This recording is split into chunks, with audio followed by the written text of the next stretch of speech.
लोदीखेड़ा मध्य प्रदेश शासन की मुख्यमंत्री निःशुल्क साइकिल वितरण योजना के तहत लोदीखेड़ा की सीएम राइज शासकीय कन्या उच्चतर माध्यमिक विद्यालय में आज साइकिल वितरण और विधायक निधि से शाला को प्राप्त स्मार्ट क्लास का लोकार्पण पूर्व राज्य शिक्षा मंत्री नानाभाऊ मोहोड़ा और क्षेत्रीय विधायक विजय चौरे की प्रमुख उपस्थिति में हुआ।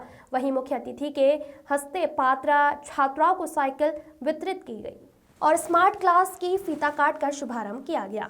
कार्यक्रम को संबोधित करते हुए पर्यटन निगम के पूर्व उपाध्यक्ष संतोष जैन ने कहा कि मुझे इस विद्यालय में साइकिल वितरण कार्यक्रम में शामिल होकर गर्व महसूस हो रहा है।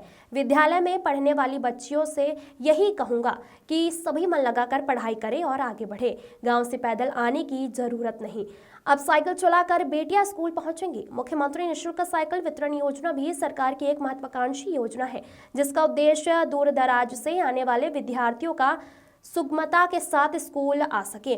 पूर्व राज्य शिक्षा मंत्री नानाभाऊ मोहोड़ ने कहा कि हमारी सरकार हर वर्ग का ध्यान रख रही है और बच्चों की पढ़ाई लिखाई से लेकर उनकी सुविधा का भी ध्यान रखा जा रहा है। उन्होंने यह भी कहा कि मध्य प्रदेश सरकार ने सभी पृष्ठभूमि के छात्रों को अच्छी शिक्षा देने और नवाचार को बढ़ावा देने के लिए सीएम राइज स्कूलों की शुरुआत की है, जिसका मकसद सभी छात्रों को अच्छी शिक्षा मिले। विधायक विजय चौरे ने कहा कि सरकारें किसी भी दल की हो, हमारी सोच जन कल्याण की होनी चाहिए। हमारे गांव और नगर का विकास कैसे हो, हमारे बच्चों का भला कैसे हो। इस अवसर पर नगर परिषद अध्यक्षा अर्चना जायसवाल, उपाध्यक्ष नरेंद्र राय, शाला विकास समिति और सभापति दिनेश रायकवार, होमदेव वंजाकर, शैलेंद्र कुमार जायसवाल, रूपेश बागड़े, पार्षद प्रेमराज भागवत, जयश्री बल्की, मंगला ताइबड़े, गीता भोयर, सरिता टेटे, पूजा बागड़े, सीएमओ शिव कुमार बघेल और कर्मचारी एवं गणमान्य नागरिक सहित शासकीय कन्याशाला का समस्त स्टाफ उपस्थित रहा। लोदीखेड़ा से भीमसेन धंतोली की रिपोर्ट। लोदीखेड़ा इस पावन कार्य में आए हमारे स्कूल के मुख्य अतिथि सम्मानीय इस क्षेत्र के विधायक विजय भाऊ चौरे जी, हमारे पूर्व शिक्षा मंत्री सम्मानीय नानाभाऊ, हमारे नगर परिषद के अध्यक्षा मैडम सम्मानीय अर्चना जायसवाल जी, सम्मानीय संतोष जी जय, संजय लोकाक्षी और सम्मानीय मंच सभी सम्मानीय मंत्री। बड़ा गर्व का विषय है कि हमारे मुख्यमंत्री ने जो योजना हमारी दीदियों को साइकिल दी है, इसके लिए मैं सभी दीदियों को बहुत बहुत धन्यवाद देता हूँ। और मैं नानाभाऊ से निवेदन करता हूँ कि सीएम राइज स्कूल का जो कार्य तेजी से आगे बढ़ जाए, जल्द से जल्द भवन निर्माण हो जाए यहाँ पे, क्योंकि ये भवन बहुत जर्जर हो चुका है। और नहीं, सीएम राइज स्कूल यही बनना है, स्थान यही चिन्हित हुआ है, लेकिन ये भवन की स्थिति इतनी गंभीर हो गई है कि कभी भी दुर्घटना हो सकती है, क्योंकि स्लैब जगह जगह से क्रैक हो गए, कॉलम कमजोर हो गए।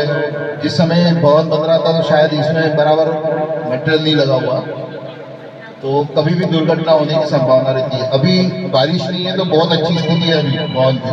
जिस समय बारिश होती है, हम जब भी आते हैं स्कूल में बारिश के समय, तो ऐसा लगता है कि बिल्डिंग कभी भी गिर सकती है। हमने एसएमडीसी की मीटिंग लेकर इसका प्रस्ताव बनाकर भी हमने भेज दिया कि भवन डिसमेंटल कर दिया। और भाऊ नानाभाऊ, आपसे निवेदन करता हूँ, हमने सभी पार्षदों ने मिलकर एक सहमति से सीएम राइज के लिए जगह कम पड़ रही थी, तो हमने साइड में फिल्टर प्लांट है, फिल्टर प्लांट की भी जगह हमने सबकी सहमति अध्यक्ष जी की महोदय जी हमने जगह कुछ जगह शेष बची है, उसका सीमांकन करके जितनी आवश्यकता है सीएम राइज स्कूल को वो दे दे, वो अपना सीमांकन कर ले ले और जब इस सीएम राइज स्कूल का कार्य शुरू करे।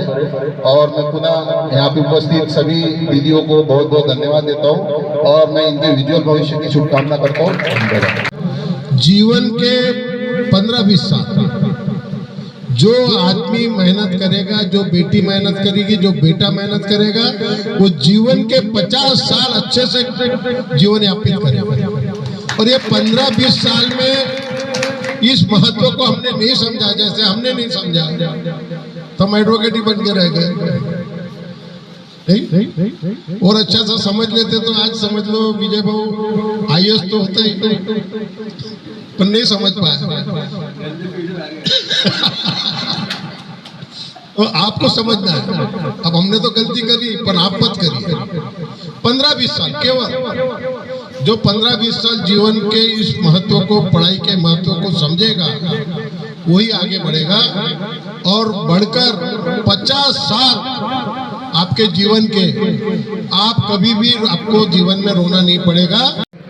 तो पिछली पंचवर्षीय में मैं आपको बताना चाहता हूँ कि मैंने लगभग 38 स्कूलों में higher secondary high school 38 school में, और अब हमारे हाई स्कूल और हायर सेकेंडरी हमने खत्म करके अब हम मिडिल स्कूल की तरफ बढ़ रहे हैं। अब मिडिल स्कूल करीबन 22-23 स्कूल बहुत अच्छे हैं जहाँ बच्चों की दर्ज संख्या बहुत अच्छी है, कई जगह 100 है, 150 है, 200 है, 250 भी। तो ऐसे स्कूलों को हमने चिन्हित किया है। स्मार्ट क्लास का मतलब यह है कि हमारा बच्चा आधुनिक शिक्षा ग्रहण करे, बहुत आसानी से कोई भी चीज उसको उपलब्ध हो जाए।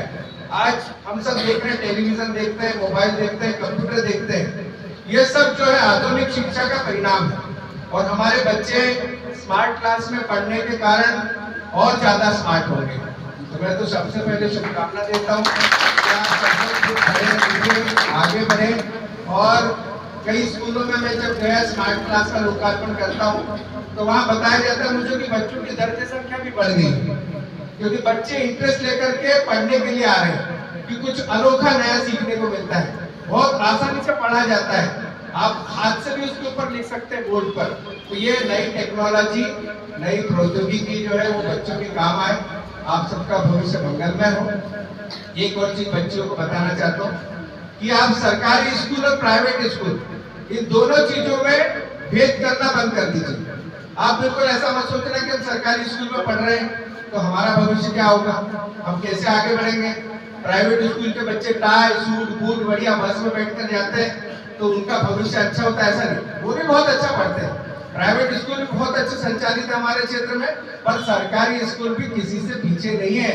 इस बात को गवर्नमेंट की इतनी अच्छी फैकल्टीज हमारे पास होने वाले भाव कि वेल क्वालिफाइड टीचर्स है हमारे पास, BSc, MSc, MA, MCom, BEd, DEd सब, और बहुत अच्छे टीचर का स्टाफ है।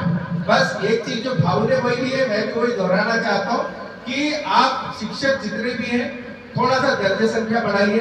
हम जब अगली बार यहाँ पर साइकिल वितरण या किसी कार्यक्रम में नाना भाव और अर्चना भाभी के साथ आए तो मुझे ऐसा लगता है 200 बच्चियों की संख्या होनी चाहिए। प्रयास करें, हम लोग भी अपनी तरफ से प्रयास करेंगे। तो मेरा यही मानना है कि हम जितने बच्चे यहाँ पर पढ़ते हैं, तो जितने नाना भाऊ हो, हम हो, अर्चना भाभी हो, संजय भैया, लोकाक्षी, सब हम सरकारी स्कूल में पढ़े। जितने यहाँ बैठे ना कोई प्राइवेट स्कूल में नहीं पढ़ा। तो ऐसा नहीं, देश का राष्ट्रपति हो, प्रधानमंत्री हो या और कोई भी हो, कलेक्टर हो, एसपी, आईएएस, आईपीएस, जो पहले के जो बने वो सब सरकारी स्कूल में पढ़े।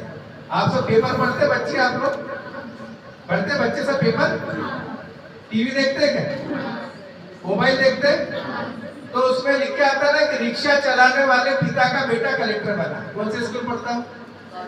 सरकारी में। वो तो पढ़ा नहीं सकता प्राइवेट में। बर्तन धोने वाली माँ की बेटी एसपी बनी, आता है? वो कहाँ पढ़ते हैं? तो हमारे क्षेत्र में भी बहुत अच्छे अच्छे लोग आईएएस आईपीएस बने। धोटे जी का बच्चा जो हमारे नामदरवाजी धोटे हैं चौसर के, उनका बेटा आईएएस बना है, कलेक्टर बना है। अभी मोहन साहब के परिवार से एक सदस्य मांगूर ली के डिप्टी कलेक्टर बने। बहुत सारे लोग ऐसे लोग हैं जो अच्छे लिख करके पढ़ लिख करके आगे बढ़े। कन्हैया की एक बेटी डिप्टी कलेक्टर बनी, तहसीलदार बनी है। तो